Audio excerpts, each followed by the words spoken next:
Hai semua, Assalamualaikum. Jom Kak Ni tunjuk resipi cara Kak Ni buat rendang. Rendang yang resipi Kak Ni sendiri. Lepas kita belajar dengan mak mentua, lepas kita belajar dengan mak sendiri dan juga cuba beberapa resipi yang lain. So, ni resipi bersih Kak Ni. Bahan pun mudah je. Bawang besar, bawang merah, sikit saja bawang putih, halia, lengkuas, serai dan Kak Ni guna buah kerah ni. Kak Ni juga guna 2 jenis cili, cili serbuk dan juga cili giling. Hangpa pakai yang adabi ni pun boleh.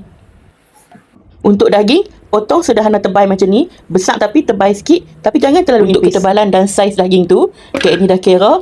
Masak dia empuk 1 jam setengah. Bahan-bahan tadi kita akan kisar. Tapi kita kisar jangan terlalu halus. Biar kasar-kasar sikit. Dia baru sedap tau bila kita buat rendang. Bahan-bahan tu dia tak terlalu halus. Untuk santan, Kak Ni guna santan kotak. Kak Ni abang betul-betul.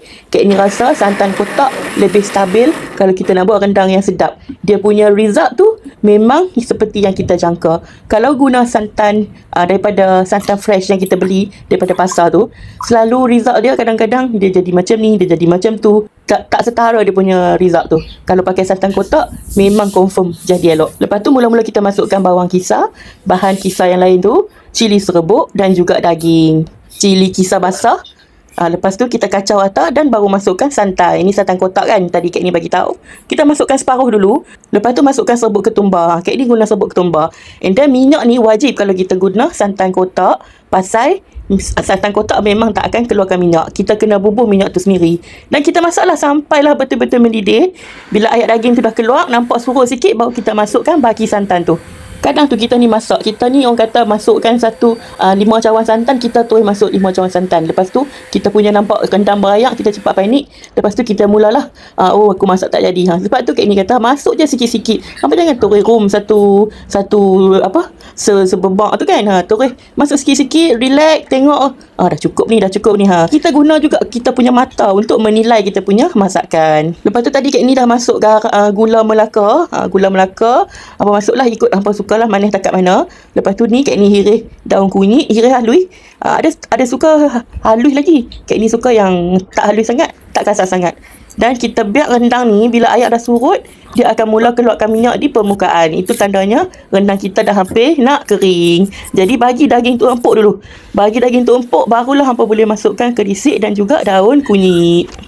Ingat ya, kering macam mana pun, kalau daging tak empuk, jangan masukkan kerisik. Daging tak empuk, masukkan air, masak sampai daging empuk dulu.